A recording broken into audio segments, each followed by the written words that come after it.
Guys तो कैसे आप लोग। मैं रोशन स्वागत करता हूं अपने यूट्यूब चैनल ग्रो ब्रोकिंग में। बताना चाहूँ गाइस, देखो आज हम टॉपिक लेके जो आए हैं वो ये है कि इंट्राडे मार्केटिंग होता क्या है। बेसिकली इंट्राडे मार्केटिंग हम करते क्या है, इंट्राडे मार्केटिंग को कैसे किया जाता है, इंट्राडे मार्केटिंग में कितना प्रॉफिट होता है, कितना लॉस होता है, इंट्राडे मार्केटिंग में बेसिकली हमको कितना प्रॉफिट हो सकता है वंस इन अ डे, हम कितना पैसा कमा सकते हैं। लोग कहते हैं इंट्राडे मार्केटिंग में लॉस बहुत होता है, इंट्राडे मार्केटिंग प्रॉफिट बहुत होता है। तो वो होता कैसे है, इसके अब बारे में हम जानेंगे कैसे, तो इसके बारे में बताने हैं। तो देखो गाइस स्टार्ट करते हैं। पहले तो देखो इंट्राडे मार्केटिंग को हम ज़्यादा बड़ा नहीं देखेंगे। देखो इंट्राडे मार्केटिंग जो होती है बहुत नॉर्मल सा होता है। आपको एक शेयर है, शेयर को जो है सर आपको एक लिमिटेड टाइम पे, मतलब 9:15 जब मार्केट खुली है तब से लेकर के 3:15 जब मार्केट का स्क्वायर ऑफ का टाइम होता है, इसके बीच में आपको बाय और सेल दोनों करना होता है या सेल और बाय करना होता है। बस यही है इंट्राडे मार्केटिंग। बट एक आम आदमी जब आता है मार्केट में, अब उसको इंट्राडे के बारे में क्या पता। आज तक उसने सुना था कि इंट्राडे मार्केटिंग होता है। स्टॉक मार्केट में इंट्राडे मार्केटिंग बहुत बड़ी बात है, लोगों को ऐसा लगता है इंट्राडे मार्केटिंग बहुत बड़ी चीज़ है, बट लेकिन ऐसा कुछ भी नहीं है। अगर आपको इंट्राडे मार्केटिंग में कुछ टेक्निकल एनालिसिस अगर पता है, सपोर्ट पता है, रेसिस्टेंस पता है कि आपको कहाँ पे जो स्टेप है वो सपोर्ट बनता है जाकर के शेयर का, और कहाँ पे उस ग्राफ का रेसिस्टेंस है, कहाँ पे उस ग्राफ का जो लोअर ट्रेंड स्टार्ट है, कहाँ पे ग्राफ का अपर ट्रेंड चल रहा है। अगर ये दोनों चीज़ें आपको पता है तो आपके लिए कुछ भी नहीं है। इंट्राडे मार्केटिंग बहुत आसान है। देखो इंट्राडे मार्केटिंग बेसिकली मैं समझाता हूँ कैसे क्या होता है। देखो इंट्राडे मार्केटिंग में सबसे पहला थिंग हमें ये पता होना चाहिए कि कंपनी का बैलेंस फंड, बैलेंस शीट क्या कहती है, इससे हमें कोई मतलब नहीं। कंपनी ये फ्यूचर प्लान है, हमें उससे कोई मतलब नहीं कि कंपनी के फ्यूचर प्लान्स क्या हैं, कंपनी के प्लान्स क्या प्लान्स हैं, क्या फ्यूचर प्लान्स चल रहे हैं, क्या बैलेंस शीट स्टेटमेंट है, क्या कंपनी ने ग्रोथ अभी तक दी है, नहीं, उससे कोई मतलब नहीं होता इंट्राडे में। पहली बात, इंट्राडे करते वक्त सिर्फ ये याद रखो कि आपको मौजूदा मार्केट में प्रॉफिट सिर्फ अपर ट्रेंड और लोअर ट्रेंड पे डिपेंड करता है कि ग्राफ कहाँ जा रहा है। सिर्फ आपको अगर निफ्टी को कैलकुलेट करना आता है और अगर आपको जो मार्केट का जो न्यूज़ पता है कि मार्केट इस न्यूज़ में, मतलब कि जैसे मान लो आज अगर मार्केट खुली एंड उसके बाद आपने न्यूज़ को सुबह सुबह रीड किया, या फिर आपको पता है किसी तरीके से इन्फॉर्मेशन आपके पास है कि आपका जो मार्केट है, आज मार्केट में ऑयल एंड गैस के शेयर्स ये जो है जैसे ONGC हो गया, HPCL हो गया, इसके शेयर्स जो है ऊपर जाने वाले हैं, या फिर ये जो मार्केट में न्यूज़ जो है मतलब कि ये शेयर आपको बेसिकली मार्केट की न्यूज़ में रहेंगे। तो अगर जैसे ऑयल की बात चल रही है, जैसे अभी मार्केट में क्या है कि इंटरनेशनल मार्केट में एक अगर आप देखोगे तो पेट्रोल के दाम बढ़ रहे हैं, डीजल के दाम बढ़ रहे हैं। क्यों? क्योंकि वहाँ पे 100 बैरल का हो चुका है। तो सिंपल सी बात है कि अभी जो सबसे बड़ा ट्रेंड चल रहा है वो है पेट्रोल का। इंटरनेशनल मार्केट में महंगा है पेट्रोल, जब इंटरनेशनल मार्केट में महंगा है पेट्रोल तो आपको वो पेट्रोल यहाँ भी सस्ता नहीं मिलेगा। जब वहाँ से जब नहीं आएगी, जब वहाँ से जब कच्चा तेल का दाम बहुत महंगा है, तो सिंपल सी बात है कि यहाँ पे जो पक्का तेल होगा बनाने के बाद सारी चीज़ें, फिर टैक्स, फिर उसके बाद जो गवर्नमेंट टैक्स, स्टेट टैक्स, उसके बाद फिर आपको जो आने का जो टैक्स लगता है वो, फिर ट्रैफिक, ईच एंड एवरीथिंग जो आपको लगता है, फिर वो सारा अमाउंट देने के बाद आपको जो सिंपल सी बात है को महंगा मिलेगा। सिंपल सी बात है। अब जब महंगा मिलेगा, जब हम उसको खरीद के ला रहे हैं तो हमारे पास क्वान्टिटी कम है, पूर्ति कम है, बट मांग ज़्यादा है, तो क्या होगा, कीमत बढ़ जाएगी। मैंने आपको बताया था कि देखो जब भी सिंपल सा इकोनॉमिक्स का फंडा है, जब भी आप अर्थशास्त्र पढ़ते हो, चाहे किसी बुक में पढ़ो, बचपन से लेकर अभी तक पढ़ा ही होगा कहीं ना कहीं, तो अगर 11-12 से अगर इकोनॉमिक्स से पढ़ी होगी तो बहुत अच्छे से पता होगा कि इकोनॉमिक्स में कि क्या कहते हैं। जब भी अगर किसी वस्तु की कीमत कम हो, जैसे जब भी किसी वस्तु की पूर्ति कम हो, जब भी किसी वस्तु की कीमत पूर्ति कम हो, यानी कि सप्लाई कम है, तो उसकी कीमत अपने आप बढ़ेगी। बिकॉज उसके पीछे कारण है कि मान लो कि एक टमाटर है, एग्जाम्पल के रूप में, एक देसी लैंग्वेज के लिए स्टार्ट किया था चैनल को, तो देसी लैंग्वेज से समझाऊंगा कि बेसिकली मतलब क्या होता है। देखो हमने इस चैनल को स्टार्ट किया था देसी लैंग्वेज के लिए। तो देखो एक टमाटर है, हमने एक आदमी है, टमाटर है 50 किलो, आदमी है 100, पर बंदे को 1 किलो टमाटर खरीदना है। एक बंदा 1 किलो टमाटर खिलेगा तो यानी कि 100 किलो टमाटर होना चाहिए उस बंदे के पास, बट वो सेल भी 50 रुपये किलो ही टमाटर कर रहा है। 50 किलो है, 50 रुपये से किलो 100 रुपये सेल कर रहा है अपने टमाटर को, बट क्रेता मार्केट में 100 है, उनको 100 किलो चाहिए। अब वो ऐसा क्या करे जो उन सब की पूर्ति पूरी कर दे। सिंपल सी बात है कि पूर्ति तो नहीं है। अब ऐसा तो नहीं है कि तुरंत ही जाकर के मार्केट से और टमाटर ले आएगा, या फिर जहाँ भी मंडी जाएगा और वहाँ से टमाटर ले आएगा और सबको दे देगा, ऐसा पॉसिबल नहीं है। जाएगा, लेके आएगा, सारी चीज़ें होंगी, और क्या पता मार्केट में ना भी मिले उसे टमाटर, या फिर मिले तो उससे महंगे प्राइस में मिले तो वो उस प्राइस में नहीं बेच पाएगा। सिंपल सी बात है। तो अभी वो चीज़ तो बहुत इम्पॉसिबल है। तो अभी उसके पास किलो टमाटर पड़ा है, 50 रुपये के भाव से बेच रहा है, बट उसको दिख रहा है कि सामने लोगों की मांग बहुत ज़्यादा है इस टमाटर की, अब हमें क्या करना चाहिए। वो सिंपल सा करेगा, उस टमाटर के 50 रुपये की वैल्यू 100 रुपये कर देगा।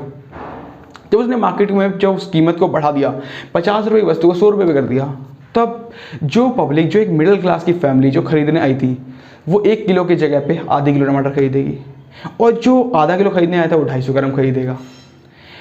जो पूर्ति चाहिए थी वो 50 किलो ने दे दिया, सिर्फ कीमत बढ़ गई। जो टमाटर एक व्यक्ति 1 किलो खरीद रहा था वो 50 रुपये में आधे किलो, मतलब 50 रुपये में आधे किलो खरीदेगा। क्यों? क्योंकि अब जो नॉर्मल एक मिडिल क्लास फैमिली होती है वो इतना पैसा नहीं स्पेंड करती और इतना पैसा खर्च नहीं करती। उसको पता है कि एक टाइम के अनुसार, एक टाइम बीइंग के अनुसार जितनी सेविंग कर सकते हैं हम कर सकते हैं, बट हम चाहता है हम मार्केट में वो नहीं कर सकते। अगर हमारे पास 1 किलो टमाटर है तो हम उस तरीके से मैनेज कर लेंगे, अगर उसमें आप पे अगर हमें आधे किलो टमाटर भी मिल रहा है तो हम उसमें भी मैनेज कर सकते हैं। इट मिडिल क्लास, जो कि इंडिया की इकोनॉमिक्स में बिल्कुल ही फिट बैठता है ये वाला फॉर्मूला, ठीक है। तो वहाँ पे क्या होगा कि कीमत बढ़ जाएगी। तो सिंपल सा फंडा है, जब भी पूर्ति कम है किसी भी चीज़ की, तो सिंपल सा बात है कि आप उसकी समझ लो कि कीमत बढ़ने वाली है। पूर्ति कम होगी, मांग बढ़ेगा, मांग बढ़ेगी तो देन मांग बढ़ेगी। जैसे पूर्ति कम है, मांग बढ़ी हुई है, तो कीमत अपने आप ही बढ़ जाएगी। इसका सीधा सर्कुलेशन है, कुछ बड़ा फॉर्मूला नहीं है। पूर्ति कम है, मांग ज़्यादा है, कीमत अपने आप बढ़ेगी। सिंपल, इतना खत्म करते हैं। उसके बाद देखो हम इंटरडे पे आते हैं। तो सिंपल सी बात है, मार्केट में मान लो कि एक नॉर्मल सा शेयर है, ठीक है।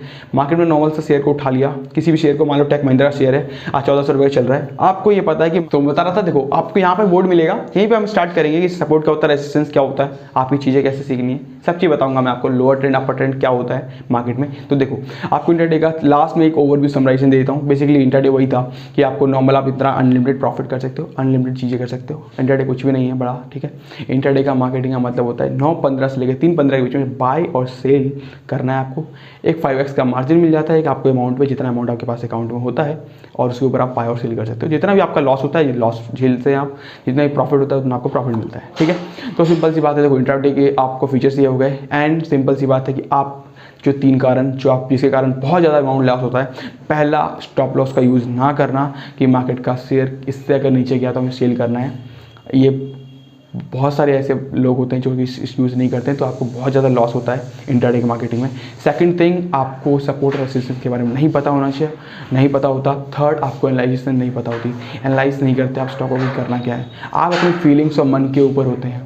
इंडिया की स्टॉक मार्केट में पता है क्या होता है कि आप एक नॉर्मल सा जो बंदा होता है, हर व्यक्ति, बहुत से मिडिल क्लास की फैमिली होती है जो पता है क्या सोचते हैं कि अगर अभी लॉस में जा रहे हैं ना तो लॉस बहुत अच्छे से झेलती होती है, बट अगर 10 रुपये प्रॉफिट पे आ गया ना तो उसको बेच करके निकल जाती है। क्योंकि उसे पता चल गया कि 10 रुपये प्रॉफिट आ गया तो हम निकल लेते हैं। जबकि जब प्रॉफिट चल रहा है तो ग्रीडी, बट लेकिन हाँ यहाँ पे ये फॉर्मूला गलत बैठता है, ग्रीडी और ग्रेटफुल। तो पहले एनालाइज करो, एनालाइज करने के बाद जब आपको पता चल जाए कि यस मार्केट में इतना, अगर आपने 10 रुपये की कैपिंग करी है तो 10 रुपये पे निकल के आ जाओ। वहाँ पे ये मत इंतजार करो कि 15 रुपये हो जाएगी तो लालच में आकर के 15 रुपये सेल करेंगे, नहीं। इंट्राडे मार्केटिंग में कभी भी लालच मत करिए, जितना लालच करोगे आपके लिए उतना नुकसान है। तो इंट्राडे मार्केटिंग में पहला 3 रूल्स हो गए जो कि आपको नहीं करने चाहिए। 3 रूल जो आप सुधार सकते हो। स्टॉप लॉस बहुत अच्छे से यूज़ करो, सपोर्ट रेजिस्टेंस का याद रखो, लोअर ट्रेंड अपर ट्रेंड का ख्याल रखो कि लोअर ट्रेंड कहाँ से शेयर का बन रहा है, अपर ट्रेंड क्या हो रहा है, कहाँ से मार्केट की जो मैप है वो मुड़ रही है, कहाँ से वो चीज़ ऊपर जा रही है। अगर अपर सर्किट लग रहा है तो हम इसमें ना इन्वेस्ट करें, पेनी स्टॉक पे ना देखें, क्योंकि इंट्राडे में पेनी स्टॉक तो होता नहीं। वैसे ही मान लो कि जैसे कि अगर कोई नॉर्मल है स्टॉक जिसके बारे में नहीं पता बट लेकिन 5x का मार्जिन मिल रहा है, हम बेच देते हैं, पर लेकिन नहीं, डिलीवरी में बाई करो। जिस स्टॉक के बारे में नॉलेज है एनालाइज करो, एनालाइजेशन बहुत जरूरी चीज़ है। जब तक एनालाइज नहीं करोगे तब तक के लिए इन्वेस्ट मत करो। बहुत अच्छी बात है कि आप इन्वेस्ट करते हो स्टॉक मार्केट में, तो डिलीवरी में बाई करो। मैं कहता हूँ, हमेशा कहता हूँ आपको, डिलीवरी में जो शेयर आपको कंपाउंडिंग का इंटरेस्ट मिलेगा वो कुछ नहीं मिलेगा। इंट्राडे में जितना लॉस है उतना प्रॉफिट भी है तो लॉस भी है, रिस्क है तो इश्क है। जो हर्षद मेहता जी कहते हैं ना, बिल्कुल फॉलो करता हूँ उस लाइन को, रिस्क है तो इश्क है। बट वही है कि रिस्क उसी को लेना आना चाहिए जिसको एनालाइज मार्केट का पता है कि लोअर ट्रेंड क्या होता है, अपर ट्रेंड क्या होता है, रेसिस्टेंस क्या होती है, सपोर्ट क्या होता है। तो कोई दिक्कत नहीं है, मार्केट एनालाइज करिए, अच्छे से करिए। बाकी यहीं पे बोर्ड लगेगा, यहीं पे सिखाएंगे आपको कि लोअर ट्रेंड क्या होता है, अपर ट्रेंड क्या होता है, मार्केट का रेसिस्टेंस क्या होता है, सपोर्ट क्या होता है, ग्राफ कैसे बनता है, ग्राफ कैसे चलता है, एंड कहाँ पे कैसे कौन सा बैंड यूज़ करते हैं, कैसे टेक्निकल एनालिसिस करते हैं मार्केट में, कैसे हम जो चीज़ लोअर हो चुकी है तो जो बहुत सारे जो और भी इन्वेस्टर्स हैं वो कहते हैं कि जो चीज़ मार्केट में पहले घट चुकी है हम उसको क्यों देखें, क्यों सारी चीज़ें करें। तो इसलिए हम बैंड का यूज़ नहीं करते ज़्यादा, बट लोगों का कहना है कि बैंड का यूज़ करते हैं, पर लेकिन नहीं, जो भी बड़े बड़े इन्वेस्टर होते हैं उनका कहना है होता है कि हम जो ट्रेंड चल रहा है हम उसके ऊपर विश्वास करते हैं, हम कभी इस चीज़ के ऊपर विश्वास नहीं करते कि जो मार्केट में घट चुकी है वो दोबारा से होगी, जो चीज़ हो चुकी है उसके दोबारा होने की क्या संभावना है। तो इसलिए वो चीज़ वो उस पर ट्रेंड करता है। तो कोई दिक्कत नहीं है, आप पहले करिए, यूज़ करिए। आपको अच्छा लगा वीडियो तो लाइक करिए, शेयर करिए। जितनी जल्दी आप लोगों तक पहुंचाएंगे, जल्दी से जल्दी सब्सक्राइबर बढ़ाएंगे। 1000 सब्सक्राइबर जिस दिन कंप्लीट हुए उस दिन से पहला वीडियो, हर डे का लाइव वीडियो 9 से लेकर 3 आपको लाइव वीडियो मिलेगा। 9 बजे से लेकर 3 बजे तक आप लाइव मेरे से यूट्यूब पे जुड़े रहेंगे और मैं आपको बताऊंगा कि कौन सा ट्रेंड कहाँ पे, क्या निफ्टी का होने वाला, कौन सा शेयर आप कब सेल कर सकते हैं, कौन सा बाई कर सकते हैं। Each and everything free of cost. Premium भी बंदा कोई भी यूट्यूब पे आज तक ऐसा नहीं हुआ जो कोई भी आपको ला करके दे ये सारी चीज़ें, बट मैं आपको फ्री ऑफ कॉस्ट देने आया हूँ। हर कोई मार्केट के बारे में सेल करता है, हर कोई मार्केट की जो न्यूज़ है, हर कोई मार्केट की जो चीज़ें हैं वो सेल करना नहीं चाहता है, हर कोई सेल करता है, बट मैं आपको लिए कुछ भी सेल नहीं कर रहा, सब कुछ फ्री ऑफ कॉस्ट लेके आया हूँ। ये channel he free of cost शुरू किया है, ठीक है। अगर आप कहेंगे ना तो 1000 के बाद मैं गूगल एडसेंस का अप्रूवल भी नहीं लूँगा, और गूगल एडसेंस के अप्रूवल के बिना भी चला सकता हूँ मैं चैनल, क्योंकि मैंने सिर्फ इस चैनल को इसलिए स्टार्ट किया है कि जो 135 करोड़ की जनता है ना उसे स्टॉक मार्केट के बारे में बेसिकली पता चले कि स्टॉक मार्केट होता क्या है। पैसे कमाने के लिए स्टार्ट नहीं किया है कि यूट्यूब चैनल होता क्या है, पैसा नहीं कमाना है, पैसा बहुत है, पैसा आ जाएगा, ठीक है, बट लोगों की नॉलेज के लिए स्टार्ट किया है। तो जितना ज़्यादा शेयर करोगे, जितना ज़्यादा लाइक करोगे, स्टार्ट किया है, खुद से सीखेंगे, खुद को सिखाएंगे। हम जैसे मैं सीखूंगा वैसे आपको सिखाऊंगा, वही चीज़ चलता रहेगा, यही हमारा भारत है। तो अच्छा लगा हो तो लाइक करिए, शेयर करिए, सब्सक्राइब करिए चैनल को, ज़्यादा से ज़्यादा लोगों तक पहुँचाइए। जितने ज़्यादा लोगों तक पहुँचाओगे उतना ज़्यादा शेयर होगा। जितनी जल्दी 1000 सब्सक्राइब पूरे होंगे उतनी जल्दी मैं आपके लिए आऊँगा और आपके तरीके अच्छे से बता पाऊँगा। तो अच्छा लगा हो तो लाइक कर सकते हैं, शेयर सकते हैं। Thank you so much guys, bye.